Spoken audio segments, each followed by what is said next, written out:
Welcome, everyone. This is Glenda Dawson and L.D, and you are watching Glenda's Dragon's Den. We have a phenomenal guest with us tonight. She is so experienced, so knowledgeable. She's beyond words. I'm going to let her just basically talk about herself. Well, if she's beyond words, how's she even talk about herself? I know. I gotta rephrase that every once in a while. You have any soundtracks? No. Needle drops, anything? No, Okay, no, well, we'll okay. just wing it. See what All right. happens. I'll just do telepathy. There you go. Hi, Barbara. Barbara Lim. How are you today? Oh, fine. Thank you, Glenda. Yes, happy to Thank be. you for being here with us. Before you get too far into this, did you mention why we're here, who we're here with? Oh, we are here. You can watch us on the Conscious Awakening Network on Roku TV, Amazon Fire TV, Apple TV, and many other streaming platforms like YouTube, etc., etc. And guys, if you don't catch us live, you could catch us in those other formats anytime. We even go on Spotify, so you don't have any excuses now. So welcome again, Barbara. Thank you. Tell us about yourself. Well, okay. I think there's quite a bit to tell. First of all, I'm a psychotherapist for many, many years, since 1976. And I've been doing regular therapy practice. And then the things that are more interesting to actually talk about are that I got a lot of training in the 1980s, mid-1980s, for about 5 years, had training in past life regression therapy. And that opened up a tremendous world to me. And I got into that kind of work because I had been traveling to Peru and to Egypt. And at those two countries, suddenly, without any warning, I had these flashes of what certainly seemed to be memory rather than just imagination. And I concluded after a few of these that, I think that these are memories coming from past lives. And at that point, when they began to happen, I didn't really believe in past lives, like many people here in the Western part of the world don't. I thought it was, a very interesting idea, but rather quaint, that people in another part of the world had. And but I didn't pay any attention to it until 1981, when I was in Peru, and then about 3 months later in Egypt. And in both places, I just had these overwhelmingly powerful memories. That's what I still think of them as, of having been a different person, sometimes female, sometimes male, and different skin color, different hair color, different nationality. And that I was remembering having been in the place where I was actually in this life, in. And but it was as if I had been there in a previous life. And in these little memories that came up, I remembered what I was doing and what my life work was, or what was going on at a very important moment. And so with, I'd say, about 9 or 10 of these things happening, and by that time I began to call them spontaneous past life recalls. And I was wondering if something like this could be used therapeutically, remembering something that would be important enough for the soul to bring it over and present it in moments like that in this lifetime. I thought, there must be some significance to this. And since I was already a therapist, I thought maybe somehow remembering past lives especially traumatic ones that might be affecting this life, which one of those spontaneous recalls involved a great tragedy that I had experienced, probably 3 or 4 thousand years ago. But it was very vivid in my emotions now once it came up. And so I thought, maybe this could be helpful to other people too, if they had had any real difficulty or trauma that is carrying over and influencing them in some way in this life, that maybe there's a way to clear that up.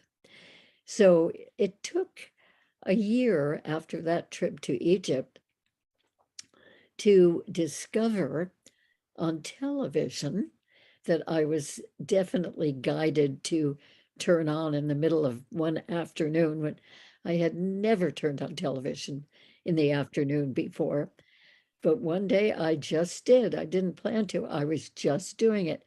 I look at that now as guidance from an unseen source, probably my spirit guide that said, you need to know about this. So what was on the television when I turned it on was a woman leading a workshop in past life regressions. That she had a group of people there who were all lying on mats on the floor, and she was regressing them from one lifetime to another, about 6 lifetimes during the course of that workshop weekend. And anyway, I was absolutely thrilled because here was a woman using this idea of past lives and helping people to get in touch with them, ones that they had individually had. And so I watched the whole program and thought, I could do that. I'm already a therapist. I'm legitimate with work. And also I have been taking people into what I call deeper states.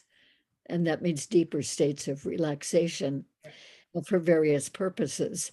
And that would be just easy. I would be a natural in doing this work. So that was good. And then it was actually a whole year from that time when I met the woman who had founded the Association for Past Life Research and Therapies, a woman named Hazel Denning, wonderful, wonderful woman. And she had been doing a lot of past life regressions for therapeutic purposes. And she had gathered together a whole group of excellent therapists from all around the country who were doing past life regressions as part of their therapeutic practice. So anyway, she told me about this and she said, "Oh, Barbara, you would be a natural at doing this. And so come to our conference, which is starting tomorrow night." She said this was back in 1984, by the way. And it was only an hour away, the conference, only an hour away from where I lived in Southern California. So I was very excited and I went to that conference and was so impressed with the professional people and the excellent work that they were doing and the helpfulness that was to the people they were doing past life regressions with. I mean, this wasn't for fun and games, to see if you were Cleopatra or anything like that. It was really as a serious therapy that could really help people. So I stayed the whole weekend for the conference, even though I hadn't planned to. And then they were talking about their therapy training, past life training that was coming up. And I took that training for a week. And I was absolutely convinced that this is a wonderful, wonderful modality because you can help a person get nice and relaxed and then take them to whatever their particular concern or interest is Mhm. And all these memories will come up in the person in that relaxed state, and that I could really work with that. I could be kind of a guide and keep asking questions to bring out more details. And it would always amount to they're getting a very good picture of a particular past life and what the main issue was there, and how that's affecting them in this life, particularly if it was anything traumatic, or a sudden death that had not been expected, or it could even be good things that happened in that previous life that Mhm. get carried over. For instance, I love this example. I regress one woman who is currently an opera singer and a Mhm. teacher of other people to be opera singers, and living in Cambridge, Massachusetts. And I did a regression with her, and she went back to a fairly recent lifetime, probably her most recent one, when she was a woman opera singer. Mhm. And in the regression, she got the details of the home that she lived in that other life, Mhm. the home in Cambridge, Massachusetts. And and she gave a real good description of the rooms and the furniture, the accoutrements, the figurines she had around, and so forth. And she used to not only perform opera singing in public, in Mhm. auditoriums, but she also would have guest evenings. She had 30 or 40 people in the living room of her home, which was a large room and had Mhm. grand piano. And she would do her opera singing right there sometimes. And she Mhm. loved doing that. Well, I got to know this woman because she came on one of my crop circle tours, which I'll speak about in a little while. Yeah. Um, and then actually, on the way back from England, we stopped in Massachusetts and I got to see that home. Mhm. She is living in that home in this lifetime, Wow. too, the very same home that she had lived in as an opera singer in that past life. So Amazing. that was really, really fun. And sometimes people do find the home that they had been in a lifetime that they have found out about, and they find that home, whether it's in this country or even in other countries in some cases. So anyway, that was fun. So I took all that training and was doing past life regressions here and there in my therapy practice when it seemed like it might be particularly helpful. I Mhm. did that. I didn't do that with everyone who came to me. But then in the last module of training, the trainer, who was a therapist I respected a lot, she just warned us, people who were being trained. She said, those of you who are doing regression therapy need to know that it's possible that sometimes somebody would come and have the complaint of having been visited by very unusual beings who are not really human, Mhm.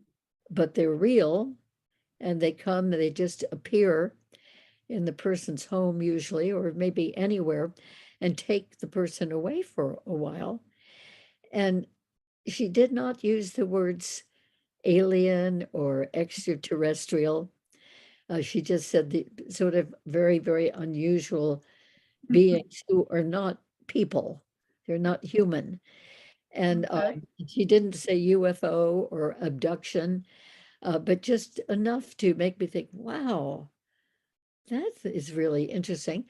Up to that point, I had not thought that anything like that was real. Right. I had heard about UFOs and seen a couple of the leading movies, but I thought it was just very, very interesting science fiction. but here was this woman saying, this is true. Mm. You know, and you might have somebody coming to you for that reason to find out the details of what happened to them. Well, that was like having cognitive dissonance, you know, a whole new idea that just went against everything I had understood up to that point about reality. And not only that, but right after she said that, immediately there was a big, loud, insistent voice in my head. Nobody else heard it, but I certainly did. And it said, pay attention to this, Barbara. You will be doing this. Whoa. So I just didn't know what to do with that. I was just amazed. I was so shocked Mhm. and sort of dazzled by this whole idea that here I had a whole week of training from that moment on with that particular woman who said that. And I never even mentioned it. I didn't bring it up again. It was only after the training was over that I had a lot of questions come up in my mind. And how can I find out more about this? So, without any guidance on that, I just found myself, when out doing errands, that I would drive my car to a magazine shop or a bookshop and try to find information about these UFOs and these other beings. Mhm. And did find a little bit, and I heard a couple of lectures um, about the abductions um, at the Whole Life Expo, which has Mhm. many, many different kinds of lectures going on. And I just found myself very, very interested in that, especially since I'd been told I would be doing this. And I had to check it. Barbara, See I how need to far it was ask you, have true. you ever been able to identify that voice? Do you know who No, that but was? no, uh, I think it must be my higher self or my spirit guide. Okay, Mhm. Yeah, and it's come a few times since then, when something really important is either brought to my attention or if I'm directed, it feels like, to do a certain thing. It now, has been very you got wide. your certification back in 76, Yes. correct? Which means you were obviously studying this in the earlier 70s. What led you to this? Because this is the foundation upon which this regression therapy is based. In other words, you already were a psychotherapist. So what led you to psychotherapy in the first place? Oh, nobody has ever asked me that. You see, that's why they keep the 600-pound gorilla in bananas. But Well, it's a great question. thank you. Um, Basically, I have to go back to early childhood to answer that. I always had a sense that I wanted to help people. Mhm. But as I grew up, you know, through school, um, I thought, well, what are the helping professions? You know, nursing or being a doctor, uh, being a teacher, if you were a really good teacher, I consider that a helping profession. Um, anyway, a social worker. I thought of the different professions that were possible, and none of them appealed to me. I just couldn't quite see myself doing any of those, even though they're perfectly valid, wonderful professions. Um, so anyway, I got married right after college and had 3 children. And then a few years later, they were still pretty young, but I was invited to be part of some support groups. We called them sensitivity groups. And so this is back in the late 1960s and early 70s. And other people called them encounter groups. In other words, they really were therapy groups, but with those sort of lighter names, shall we say. So I had some training for a couple of weekends by my church, a Protestant church, and they wanted to train some of us members to be good counselors, not licensed, but just have counseling skills, because the ministers of that church were just besieged with people who wanted help with whatever their problems were. And the ministers were not trained in it and didn't have time for it and were not interested in doing that. That was not their idea of ministry. So they developed this task force. And very luckily, I was invited to be one of the people in that task force to learn counseling skills. So we went away to a retreat center for 2 weekends that summer of 1968. And we had two excellent trainers, two men from the School of Theology. This was in Claremont, California, which has colleges and a university and graduate schools and a school of theology. So there were two professors from there who were licensed therapists, and they trained us in this task force. And that's what got me extremely interested in doing counseling work.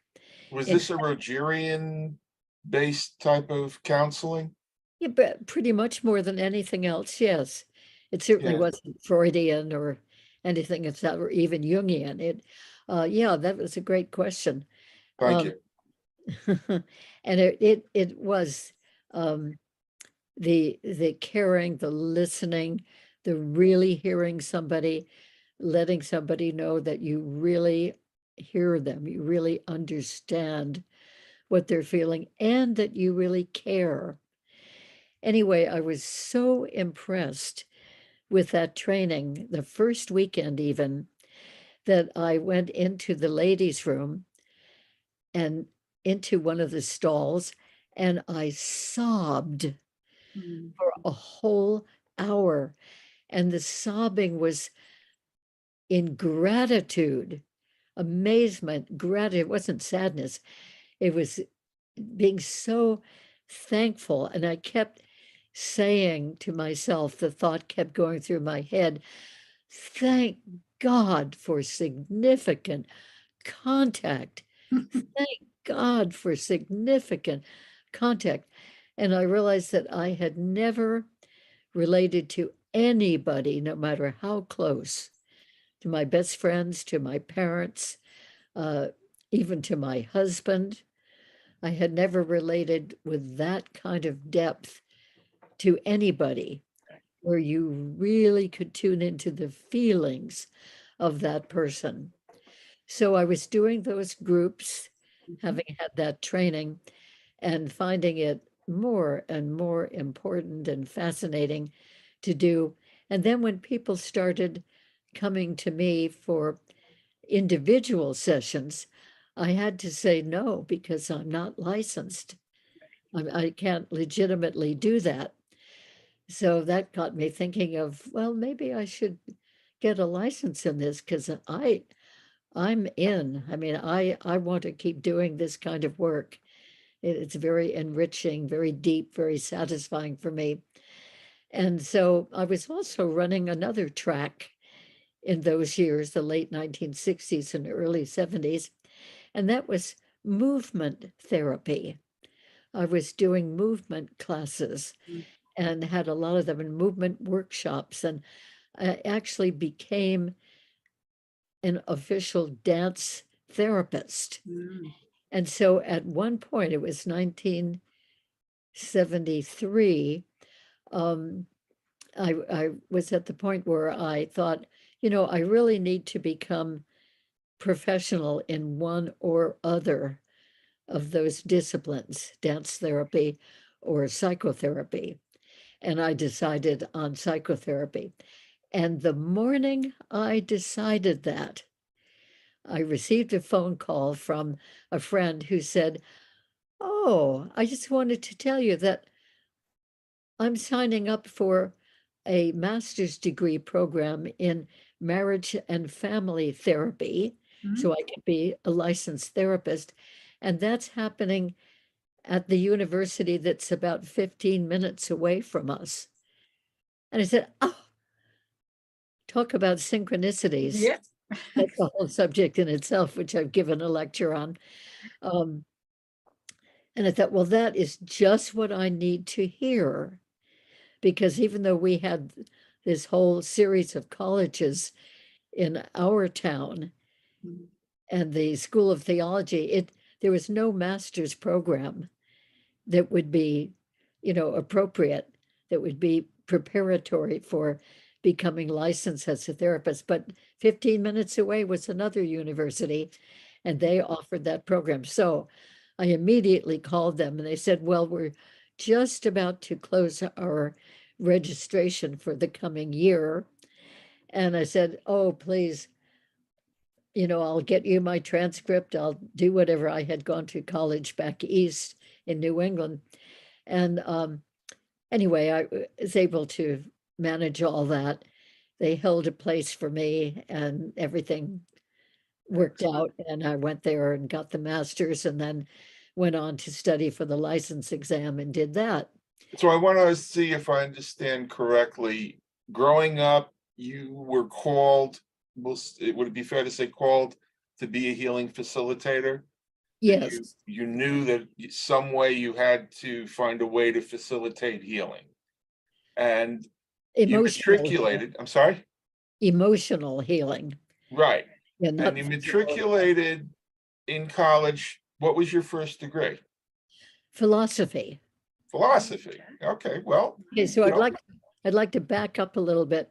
Please. At age 4, I can remember standing by the window in our dining room and tapping the windowsill and asking my mother, what else is there? We were both looking out the window. And she said, well, the house across the street and the trees and the sky. And I said, no, I mean, what else is there beyond this, what we can see? And I don't remember how she answered that. But in other words, I just always in this life had a sense that there's something so much more going on in reality. And nobody, including my mother, who was very well educated, nobody knew what I was talking about.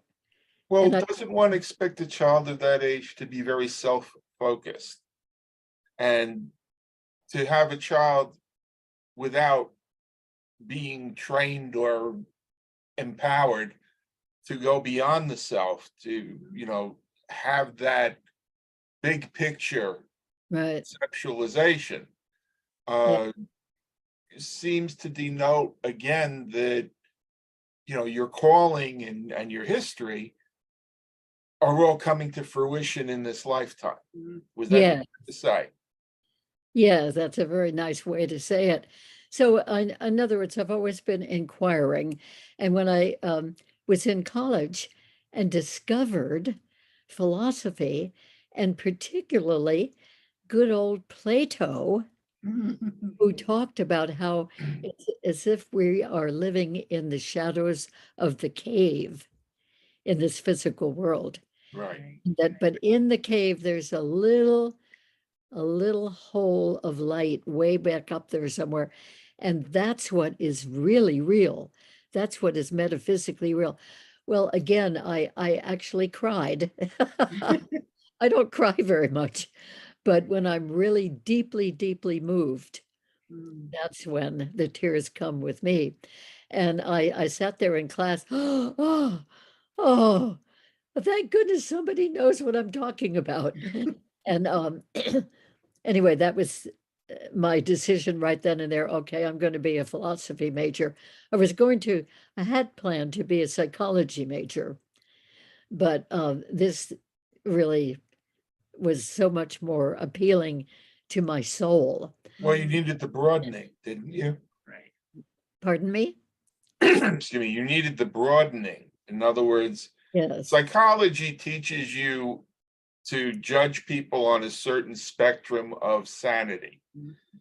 And I think inertly, didn't you recognize that there was much more to the individual than that singular Oh, focus? yes.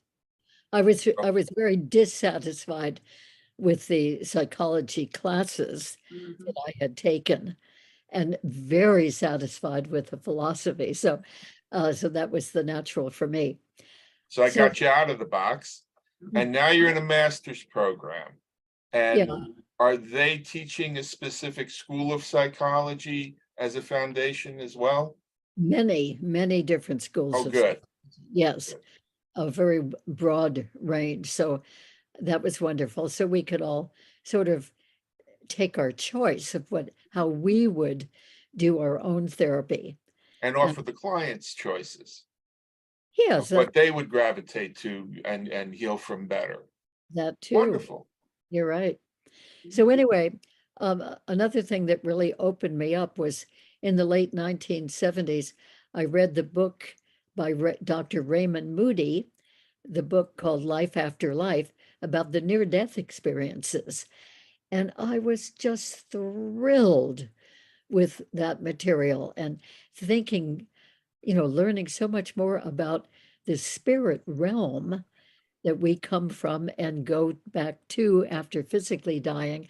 I mean, that really caught my attention, and I felt myself expanding. I was already a licensed therapist, but I just really loved that expansion. And and then around the late 1970s and early 80s, I was having quite a few out of body experiences, which I had never heard of before I started having one. And they were really wonderful experiences. Always, they happened when I was in a very relaxed state, might be meditating, might be lying on the floor, it might be listening to certain music. Mhm. One time I was in an isolation tank in the early 1980s and was so relaxed. And the next thing I knew, I was out of there. I was flying through space, Mhm. having a wonderful time past all these planets and stars. And at one moment I thought, oh, I should be freezing cold. And then the thought came, oh, no, I can't be cold because I don't have my body with me. It was my consciousness, but not my body. And then I thought I was going to collide with a big planet at huge speed that I was traveling in. And then so I thought, oh, I'm going to collide. And then I thought, oh no, don't worry. I don't have my body with me. There's nothing to collide with. So I went right through that planet and out the other side. So that was a really wonderful trip. And so were the others Mhm. that I had. And in many different circumstances, always when I was very relaxed. And in some instances, I was chanting with a group of people, the good old Om chant. Yes. Uh, and it went on and on and on and on.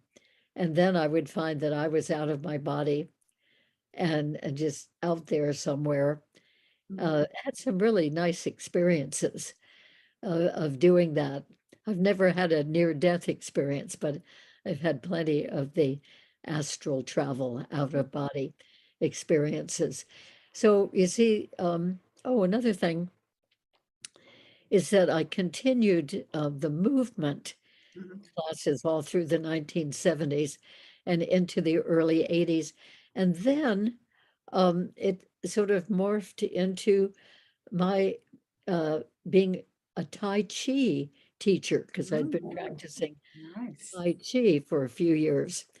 And and that really was a marvelous opener because in the Tai Chi, you're bringing up the energy from the earth and opening to the universe and bringing in all the energy of the universe and moving it through the body Right.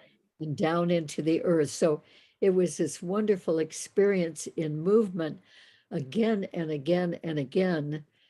The longer I practiced that and the longer I taught it, of really bringing together the heavens and the earth, the universe and the earth. So that was very, very expanding. Yes. And, of course, thinking of the great expanses of the universe, the cosmos, space. At this point, doing all of that, I didn't know that there was any other life in space Mhm. or any travel in space. Um, but I was just open to the whole existence, Mhm. whatever it might contain. And the And harmonics therein. Right. yeah, so it was just so, uh, I think I was just growing more and more and more open. And so that when new things came in, Mhm. like the thought about extraterrestrial beings existing in the first place, um, that was a startling but gratifying idea. Also, in the 1970s, toward the end of the 70s, I had an experience that was profoundly moving. And that was that somebody had given me a copy of the children's book called The Little Prince, which I had never read when I was a child, Mhm. but I read it as an adult. I know I had my children, and I was sitting on a dock over the river at a weekend place that we had in the Baja Peninsula, Mhm.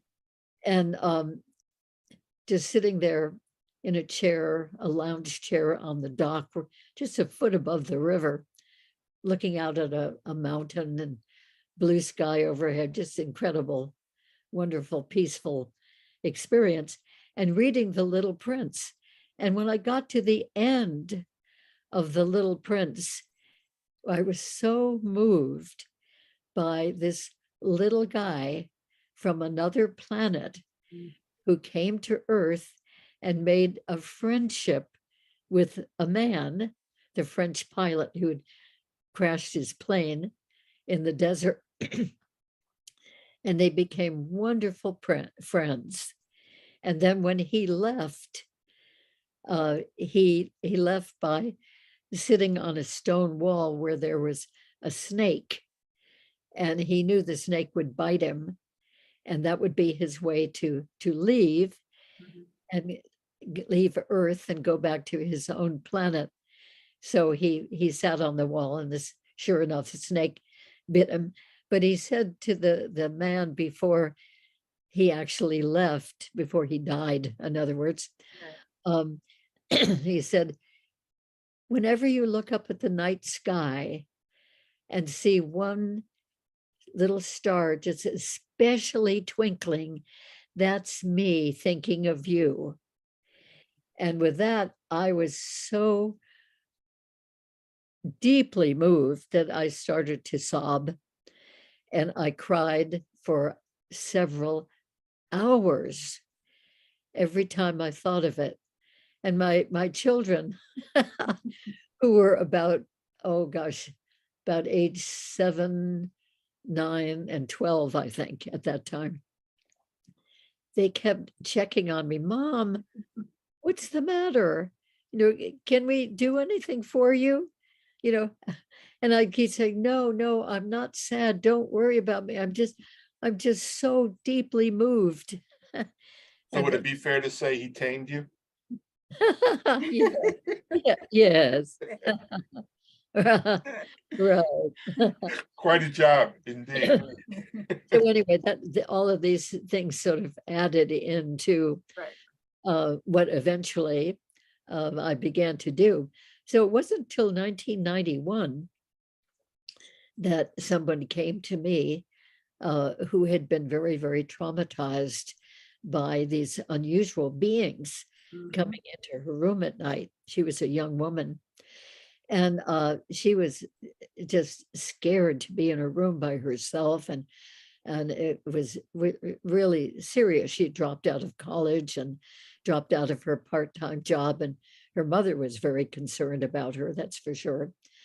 And anyway, I worked with her for 6 sessions, 6 regressions, and she found out that after a while that she wasn't scared anymore, that she welcomed the beings. We found out once in the regression and once in her waking life, she realized that she had been healed, physically healed. In one case by a very bad ear infection, and in another case, healed of chronic lower back pain, Mhm. which she had been suffering with for quite a while.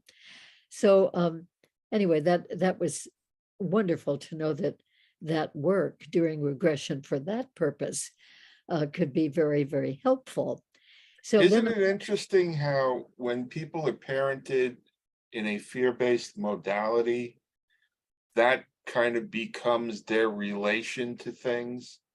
And then when they realize that maybe they don't need to be fearful and they release that dogma, that's when they can actually let go of that trauma.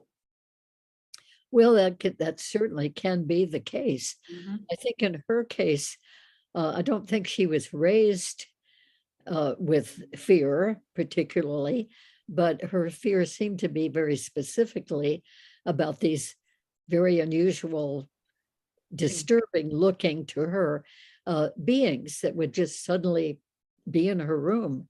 I just see a lot of children, don't do that, you'll get hurt. I don't mean that she was traumatized per se directly, but just the concept of trying to protect a child and framing everything as a danger.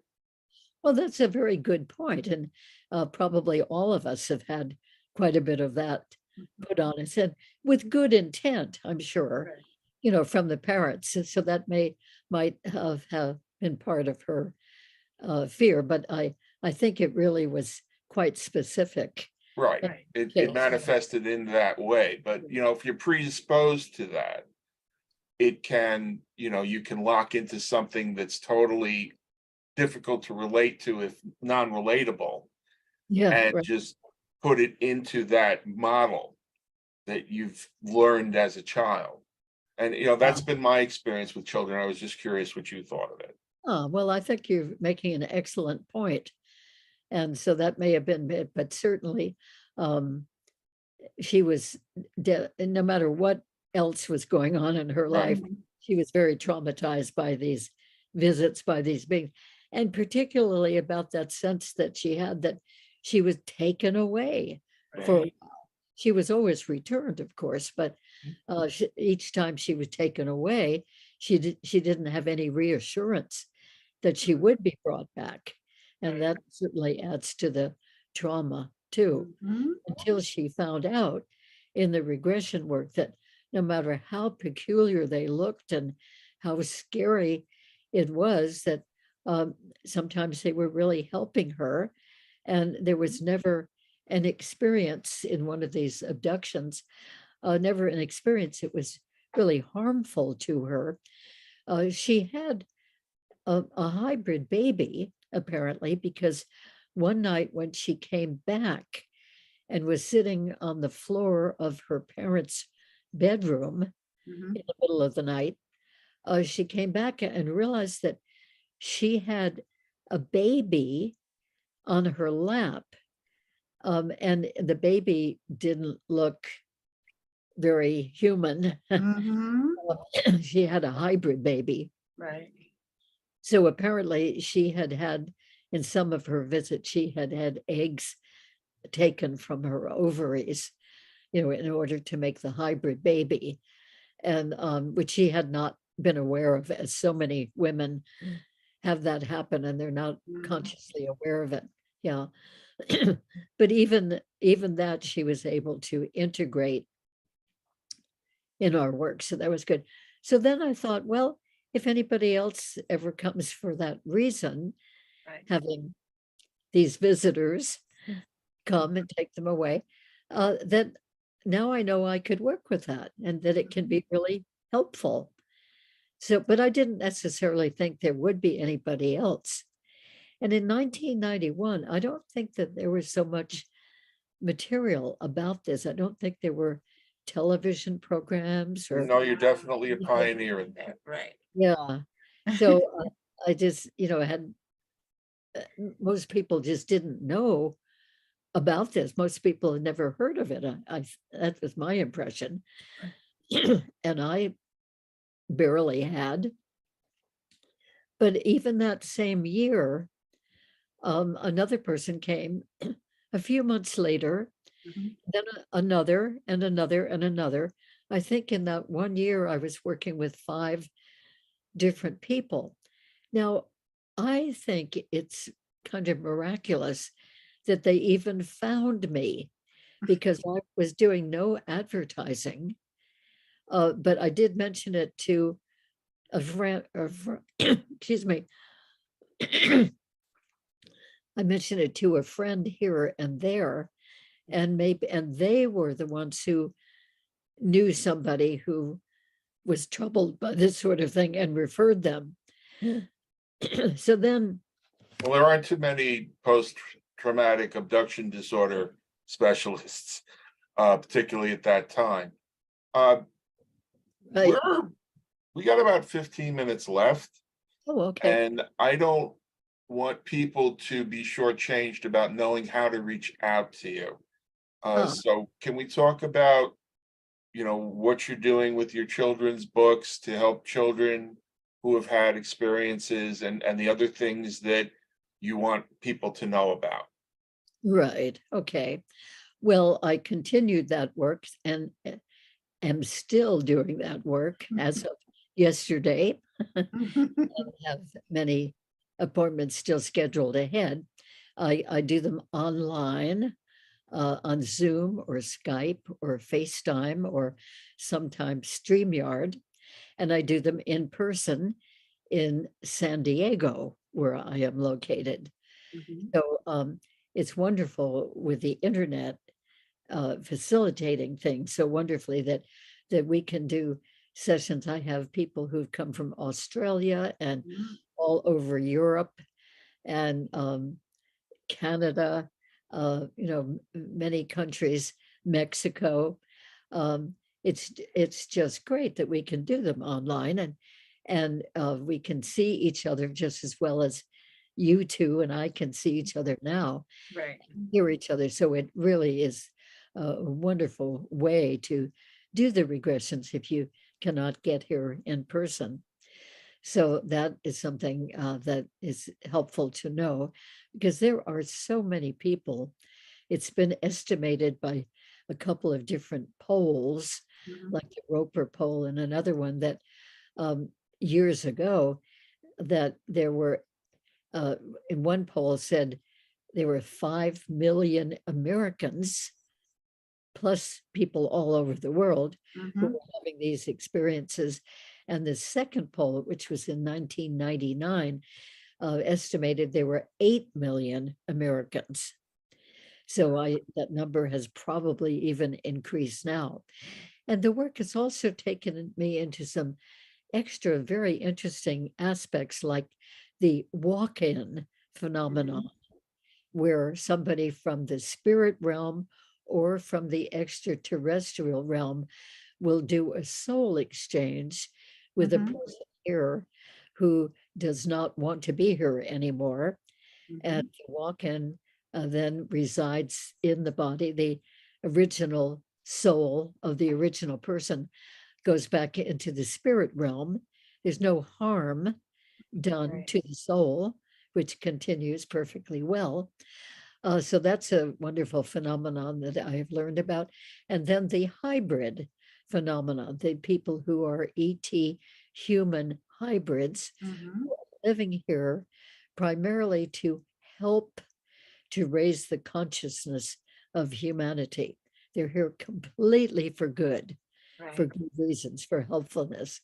And I've written a book about that with Miguel Mendonça. That book is called Meet the Hybrids.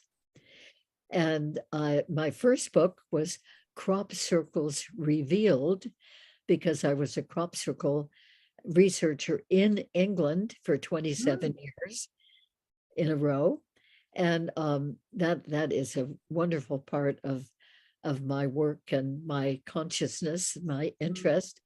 And then the second book was Alien Experiences, co-authored with Nadine Lalich. And that's very helpful for people who are having these experiences. And are And those available on Amazon? yes, yes, they are. Right. And they're also available on my website. Mhm. The advantage of ordering from my website, you pay through PayPal, but you just order on the website, and then I get the email from PayPal, and then I send the Mhm. book out with a signature. If you Mhm. order from Amazon, you don't get the signature. And I always like to put a nice little message in there too for the Good. person who's buying Well, the that's book a Good. wonderful benefit. with the Yes. person's name and a little lovely little message, and then my name. And then the fourth book, which I happen to have right by me, so I'm going to hold it up, Ooh. is for children, Mhm. and it's called Kids Adventures with ET Friends in Space. Very So it's various vignette. We have 18 different vignettes, all illustrated. nice. And Um, these are literally people that children that have had these experiences yes, can yes, look at and say, yeah, that's what mine looked like. yes, Right. good for you. Yes, they're real experiences that real live children have had. And Mm. they've either told me the details because they remember well, Mhm. uh, or they have been old enough to regress. And we Okay. found the details both of those ways. So I know that these are real happenings. And for this book, it's wonderful because it can open up the conversation about Mhm. these things between the child of any age and the parents or Right. grandparent or babysitter or whomever. Mhm. And it validates for these children who've had these experience, it validates that, ah, somebody gets it, somebody understands. Mhm. Yes, oh, wow. And was that book a collaboration as well? Yes, it was with the illustrator, Mary Edwards, Mhm. who is an experiencer herself. And so I think it's a wonderful service. We are just having it republished by another publishing company.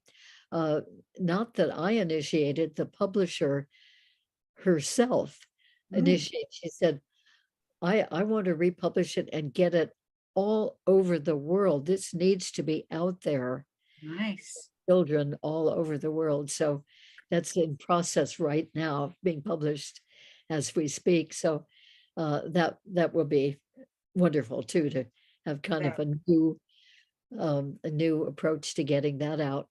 So my website is Barbara Lamb Regressions, Mhm. plural, barbaralamregressions.com. And I have a YouTube channel also, which is Barbara Lamb ET Regressions. Okay. And there are quite a number of interviews on that channel. And they're about the extraterrestrial experiences. And they're about a variety of subjects that I am talking about. And they're all kind of unusual aspects that some people experience in life and Mm. that I have experienced, like the spontaneous past life recalls and spirit visitations and evidences of spirits having visited people, and out-of-body experiences, and my extraterrestrial experiences, a different subject each time, Mm. just an hour-long podcast, but of a variety of subjects. And so for people who like to learn outside the box, as Mhm. I say, I think that they would find some of these discussions quite interesting.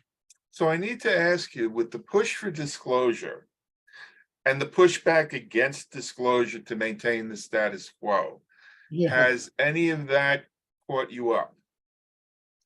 Has it caught me up? Yes, have you experienced any fallout from either push?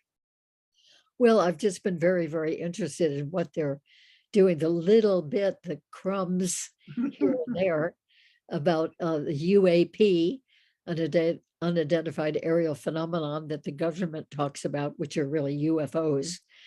Um, I always think that it is important that it's being acknowledged that there are these other crafts that we wonder about.